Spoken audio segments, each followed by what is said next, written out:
Apple caindo forte, Meta caindo forte, mas por outro lado a gente vê Microsoft subindo forte e a gente vê também alguns cases como a própria Alphabet ficando mais estáveis nessa última semana do mercado acionário. Bom, o que eu devo fazer com a minha carteira? Será que eu continuo investindo em empresas de tecnologia? Será que eu não continuo? Será que é melhor trazer outras empresas para o meu portfólio pessoal? O que eu faço, Thiago? Bom, para quem não me conhece, o Thiago Armentano, analista-chefe de ativos globais da Simple Invest.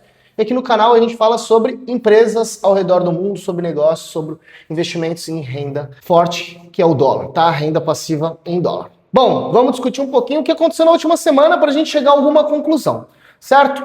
A gente viu alguns resultados trimestrais do segundo trimestre saindo agora, foi uma temporada importante de resultados. A gente teve Apple, a gente teve Microsoft, a gente teve Alphabet, a gente teve Meta, a gente teve TSMC, a gente teve Broadcom, a gente teve os principais players que ficam lá no topo do SP500, principalmente as de semicondutores como TSMC, ASML, Broadcom, Nvidia, soltando seus resultados e trazendo um pouquinho do feeling do mercado de algo que já venho debatendo há muito tempo aqui do canal, que é em relação ao quanto tem sido investido de infraestrutura. Centenas de bilhões de dólares em infraestrutura têm saído dos caixas das empresas, algumas delas trazendo inclusive a parte do fluxo de caixa livre de forma negativa.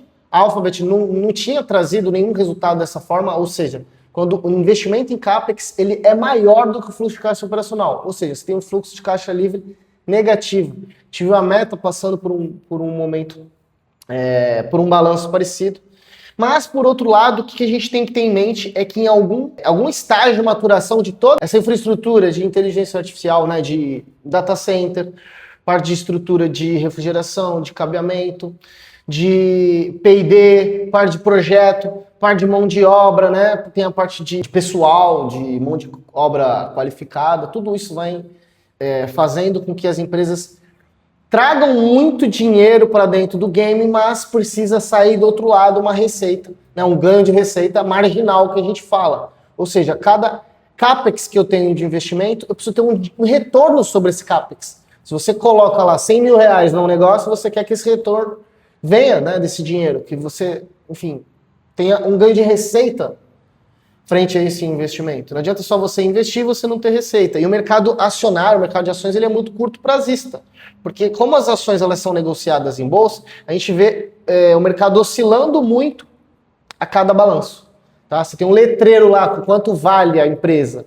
Pô, sai um resultado ruim, o mercado vai lá e fica assustado e vende. Sai um resultado bom, o mercado começa a comprar. Então a gente precisa desmistificar um pouco tudo isso. Tá? O resultado trimestral ele não significa tanto assim quando a gente olha pro ano acumulado e o quanto a gente projeta para frente. Beleza? Tanto é que se a gente pegar aqui os principais acumulados do ano, apesar algumas dessas empresas terem caído na última semana como Apple, a gente teve Apple se tornando a maior empresa do mundo novamente, ultrapassando a Nvidia, chegando próxima dos 5 trilhões de dólares de valor de mercado, algo em torno aí de 25 trilhões de reais. E a gente viu a Nvidia caindo um pouco, né, o seu valor de mercado por conta de alguns resultados que não é que a Nvidia não tem entregue os resultados, é que as expectativas agora são muito altas. Né? Imagina que você tem um preço sobre lucro, né, que é uma forma de a gente avaliar o quanto a empresa está cara ou barata ali de forma mais rápida, né, mais simples. Preço sobre lucro eu pego o preço, o quanto a empresa vale e divido pelo lucro dela. Se uma empresa vale 10 vezes lucro, quer dizer que em 10 anos o lucro dela traria de volta o quanto ela vale. Se uma empresa, assim, a grosso modo, tá, pessoal? Se uma empresa vale 20 vezes lucro, então ela precisa crescer de uma forma mais acelerada para justificar isso. Então quando a Nvidia solta um resultado que não é tão lindo assim, né, para o mercado, a gente tem uma aversão a risco que a gente chama. E outra coisa importante que a gente teve essa semana foi a China, que hoje tem uma tensão geopolítica com os Estados Unidos em relação à parte de infraestrutura de AI, o quanto tem sido investido também para trazer novas tecnologias.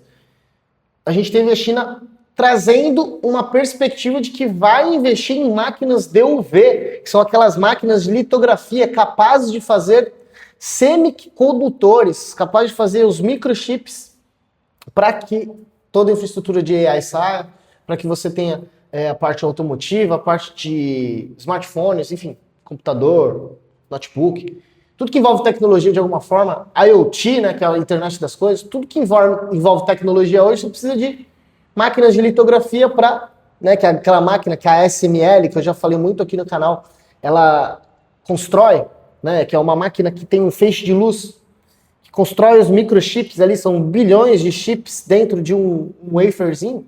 Então a China falou, estou construindo minhas máquinas de DUV. Só que a ASML já tem as máquinas EUV e já está indo para uma tecnologia ainda mais avançada. Capacidade de feixes que tragam chips de até 2 nanômetros, que são chips ainda menores, cabem bilhões de chips dentro dele. Aí a gente tem transistores, resistores, tem capacitores, tem toda a tecnologia capaz de conseguir trazer em um espaço muito pequeno, cada vez mais entrega, cada vez mais evolução. Tem aqui no canal um vídeo específico sobre a ASML, como ela funciona, como funciona essa tecnologia, sugiro que você assista depois. Mas de forma geral, quando a gente avalia a China trazendo uma tecnologia nova para poder concorrer com os Estados Unidos desse tipo, que não é tão simples assim, né? Você precisa de mão de obra especializada, você precisa de alguns anos para conseguir cadeia de fornecedor, você precisa tentativa e erro para chegar no projeto, né? Na verdade, trazer um projeto e conseguir chegar no chip perfeito, então isso demora. Mas isso tudo fez preço, né? A NVIDIA ela tem as GPUs aí que dominam grande parte do mercado, e o resultado que veio bom, mas veio abaixo da expectativa do ponto de vista de concorrência, né? Do ponto de vista competitivo com a China. Quando você compara o nível de investimento, o mercado acabou se assustando um pouco. Já a Apple conseguiu trazer bons resultados, mas a parte de serviço, que tem sido um grande motor e tem trazido grande margem, né, já que o serviço ele é muito menos custoso do ponto de vista de insumo, né, do que um produto, ficou um pouco abaixo, mas está entregando bons resultados do ponto de vista de iPhone. A gente tem setembro, que é o mês que vem, uma nova leva de iPhones, que o lançamento da empresa normalmente é em setembro, então a gente vai ficar de olho nisso, mas assim, é uma tese que a gente tem já trazido há muito tempo dentro da nossa plataforma lá da Simple Invest e que tem trazido resultado. Mas de maneira geral, o que a gente pode esperar para frente, tá? Primeiro vamos entender o acumulado do ano e depois a gente vai fazer uma avaliação do que vai acontecer para frente. No ano, o principal retorno que a gente tem são das small caps, aquelas empresas menores. Se a gente olhar o Russell 2000, né, que é um dos principais índices que mede como vai as empresas de menor porte, né, 2000, que são 2.000 empresas, em média a gente teve um retorno aí um pouquinho mais de 18% no ano, tá? A gente teve os mercados emergentes trazendo 17%, e no acumulado a gente tem Nasdaq com 12%, não é ruim, apesar do último mês ter ficado em torno de 6% negativo. E a gente tem o SP500 entre esses principais índices ficando em 10%, que também, para 6 meses do ano, não é um retorno ruim, só um retorno relativamente mais baixo, né? E a gente tem, se a gente olhar para alguns temáticos aqui, a gente tem inteligência artificial subindo aí quase 40%, a gente tem as small caps de value em 13%, o SP500 em 10%. Ó, pensa numa coisa aqui, tá? Eu estou falando de small caps value, são aquelas com fator valor, empresas com fator preço mais barato, tá? Elas renderam menos do que as small caps do Russell 2000, tá? Então, o fator valor, que costuma ser um bom fator ao longo de uma janela maior, esse ano foi um pouco menor. E aí a gente tem urânio indo mal esse ano, a gente tem terras raras caindo 10%, a gente tem mineradoras de ouro caindo de 13%, e a gente tem Bitcoin caindo 28% no acumulado do ano. Então, apesar do Bitcoin ter ido melhor no último mês, no acumulado do ano ele não tem ido bem. E apesar de inteligência artificial ter feito preço no último mês, né, no ponto de vista negativo no índice Nasdaq, se a gente olhar no acumulado do ano, ela entregou resultado. Então, não é para a gente ficar preso a resultados de curto prazo na renda variável.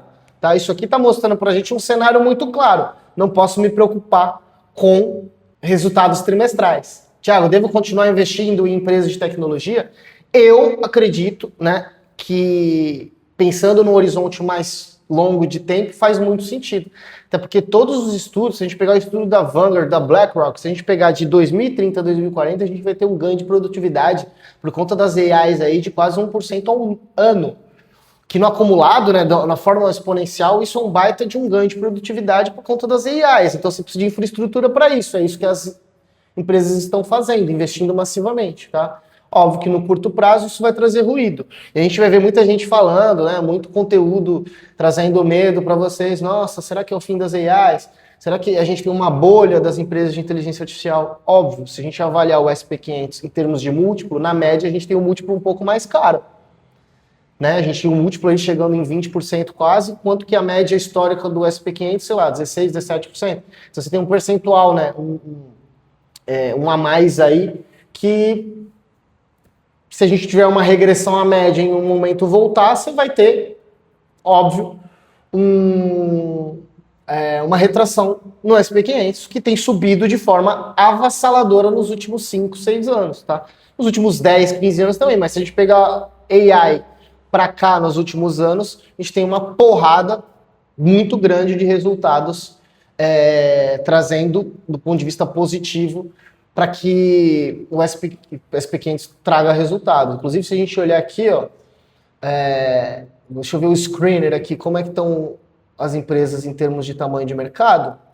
Agora, ó, a gente tem a NVIDIA voltando a ser a empresa mais valiosa da Bolsa, valendo 5 tri, ou seja, já tem uma leve recuperação, né? Só a gente pegar o price aqui, ó, quase 3%. A gente tem a Alphabet em segundo lugar em 4,5%, e a gente tem a Apple, que tinha batido quase 5 tri, voltando para quase 4,400. Tá voltando um pouco aí com o último resultado. É ruim do ponto de vista de curto prazo? Mas do ponto de vista de longo prazo, a empresa continua entregando valor, pessoal. Tá? Isso aqui é, óbvio, uma avaliação de uma empresa que subiu quase 500 bi de dólar e caiu 500 bi de dólar. Esse é o mercado. Bem-vindo. Né? Bem-vindo ao mercado de ações. Quem comprou índice, quem comprou empresas e teve paciência, ganhou dinheiro. E é por isso que eu estou aqui para educar vocês a não ficar vendendo, ficar com medo o tempo todo de comprar bons ativos e levar para o longo prazo. Entendeu? Bom, acho que é basicamente isso. Estou aqui para trazer uma visão um pouco mais sistêmica, tá, da coisa. Se a gente pegar a SpaceX, tá, que eu acho que é uma dúvida que vocês têm muito aí, que é a empresa do Elon Musk aí de naves espaciais, foguetes e tudo mais, brincadeiras à parte. Fez a IPO recentemente, mas já caiu aí quase 50% desde o IPO, então, pessoal, não invistam em empresas no momento de IPO. Não é que não invistam, mas 99% das vezes tomem muito cuidado, tá? E a SpaceX, mais uma vez, aí já está no top 10 aqui, valendo 1,5 tri de dólar. Está top 10 aqui das empresas da Bolsa Americana, mas a gente tem um risco muito grande embutido. Numa empresa que a gente tem pouco tempo de bolsa, pouco tempo de entender quais são os balanços, os diferenciais em alguns aspectos. Era de capital fechado, muita gente já sabia muito o que estava acontecendo lá dentro. A empresa, quando abre capital, é obrigada a mostrar balanço também, divulgar algumas coisas, mas a gente tem um risco muito grande dessa oscilação toda, tá? E Meto, que vinha sendo um bom case nos últimos meses, acabou recuando também um pouco no resultado, mas hoje subiu quase 6%, trazendo um pouco mais de tranquilidade para quem tem o papel na carteira.